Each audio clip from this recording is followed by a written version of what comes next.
अंदर से जो रिएक्शन आता है, वो रिएक्शन जो होता है वो होता है इमोशनल, वो होता है फिजिकल, वो होता है मेंटल। बेसब्री की शुरुआत पता है कहाँ से होती है? हम जब किसी काम को करते हैं ना, उदाहरण के तौर पे आप एग्जाम की तैयारी कर रहे हो, कोई ऑफिस में कोई बंदा है तो प्रोजेक्ट की तैयारी कर रहा है। इन चीजों के होने से पहले आपको अपने इमोशंस को एक्सपीरियंस करना है। और हर हर महादेव, जय बजरंगबली। बहुत सारे लोग अच्छे से अच्छे, मतलब वेल क्वालिफाइड मैच्योर लोग, बहुत समझदार और बहुत ज्यादा मतलब अपने आप को बुद्धिजीवी मानने वाले लोग भी जो होते हैं, एक जगह गलती कर देते हैं खासकर, और वो होता है अपने पेशेंस को साधे रखना। वो होता है अपने संयम को बनाए रखना।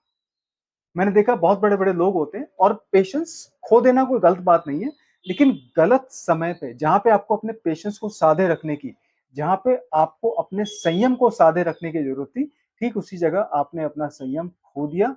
आपका बना बनाया काम बिगड़ गया। समझने की कोशिश करते हैं कि पेशेंस की जड़ क्या होती है।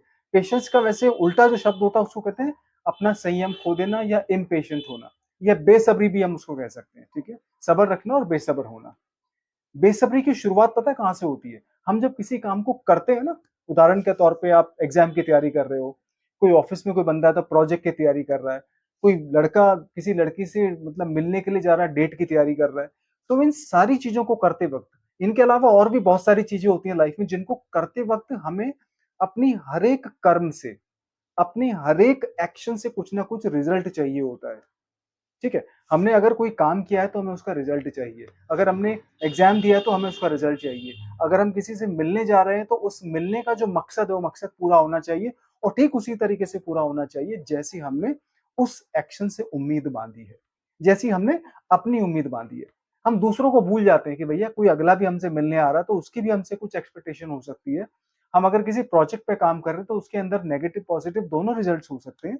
अगर हम एग्जाम की तैयारी कर रहे हैं तो हम फेल भी हो सकते हैं, पास भी हो सकते हैं, लेकिन नहीं, हमें एग्जाम में पास होना है। ठीक है, अगर हमने प्रोजेक्ट कंप्लीट किया है तो प्रोजेक्ट टाइम पे कंप्लीट होना चाहिए, उसका रिजल्ट पॉजिटिव आना चाहिए, ये हमारी एक्सपेक्टेशन है। ठीक है, अगर किसी लड़की से डेट पे मिलने जा रहे हैं तो भैया हमारी पहले दिन पहली मुलाकात में एक दूसरे को आई लव यू बोल देना चाहिए, ऐसी हमारी उम्मीदें होती है। मतलब हमारे अंदर ये पेशेंस नाम की चीज नहीं होती कि ये चीजें उल्टी भी हो सकती है, ये चीजें गलत भी हो सकती है। ठीक है, तो पेशेंस की जो शुरुआत है वो ऐसी जगहों से होती है कि आप जो करते हैं और आप ये मानते हैं कि सब कुछ आपके हिसाब से चलेगा, और जब आपके हिसाब से नहीं चलता तो अंदर से जो रिएक्शन आता है, वो रिएक्शन जो होता है वो होता है इमोशनल, वो होता है फिजिकल, वो होता है मेंटल। ठीक है, और उसमें होता क्या है कि आप जिस काम को करके आए थे वो तो गया, और उस काम को जल्दी से बिगाड़ने में आपका एक और हाथ था कि आपने उस काम के ऊपर बहुत जल्दी रिएक्ट कर दिया, आपने उस काम के ऊपर बहुत जल्दी मतलब उसके ऊपर आपने अपना रिस्पॉन्स दिखा दिया कि भैया ये काम मेरे अनुसार नहीं हुआ है, तो मुझे इस बात का बहुत बुरा लगा। और रिएक्शन का मतलब पता है क्या होता है? रिएक्शन मतलब ये नहीं होता कि आप बौखला के कुछ उल्टा सीधा कर दोगे।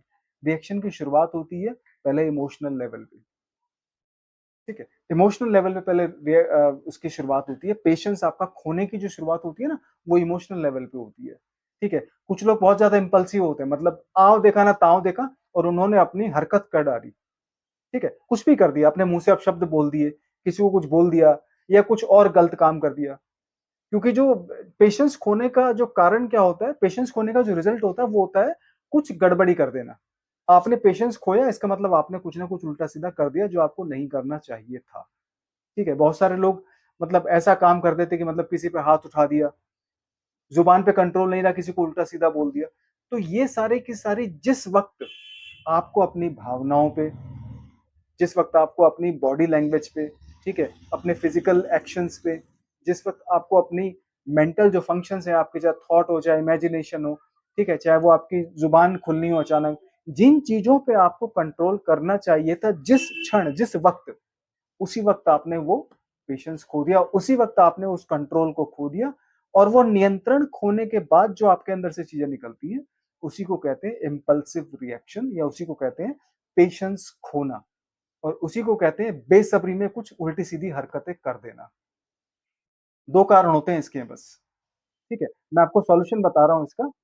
हम अपने हमारे अंदर जो अंदर से महसूस होता है ना कि हमारे हिसाब से चीज नहीं हुई, और अब मुझे ऐसा करना है क्योंकि मुझे गुस्सा आ गया, ठीक है? क्योंकि मेरे को जो एक्सपेक्टेशंस थी, वो एक्सपेक्टेशंस पूरी नहीं हुई, तो एक्सपेक्टेशंस पूरी ना होने की वजह से गुस्सा आता है, ठीक है? आप अपनी भड़ास निकालते हो, फ्रस्ट्रेशन निकालते हो, आपको अपनी मेहनत से जो उम्मीदें थी, वो उम्मीद पूरी हुई नहीं, तो आपको लगता है कि सामने वाला इंसान मुझे मूर्ख बना गया या मैं अपने आप को फेलियर साबित फ़ील कर रहा हूँ।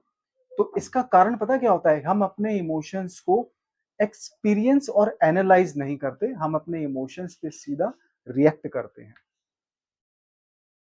एक चीज़ मैं आपको बता दूँ, दोनों में बहुत बारीक फ़र्क है, समझने की कोशिश करना, किसी चीज़ को एक्सपीरियंस करके एनालाइज़ करना।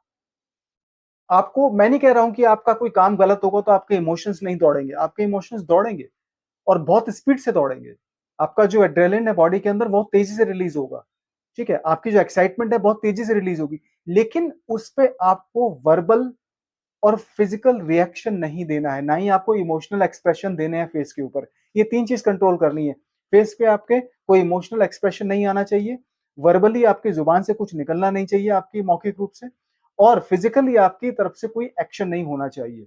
इन तीनों की चीज़ों के होने से पहले आपको अपने इमोशंस को एक्सपीरियंस करना है और इमोशंस को एक्सपीरियंस करते वक़्त आपको ये देखना है इमोशंस को एक्सपीरियंस करते वक़्त आपको ये देखना है कि आप अपने इमोशंस को जब एक्सपीरियंस करते हैं तो आपको एनालाइज़ करना है कि यार मेरे अंदर ये चीज़ें बड़ी दौड़ के आ रही है मतलब मैं क्या महसूस कर रहा हूँ और उसी वो क्षण होगा जिस क्षण आपको ये कंट्रोल करना है और उस वक़्त अगर आप कंट्रोल कर गए, मैं बता रहा हूँ आपको फ्रस्ट्रेशन फ़ील होगी, आपको गुस्सा भी आएगा, ठीक है?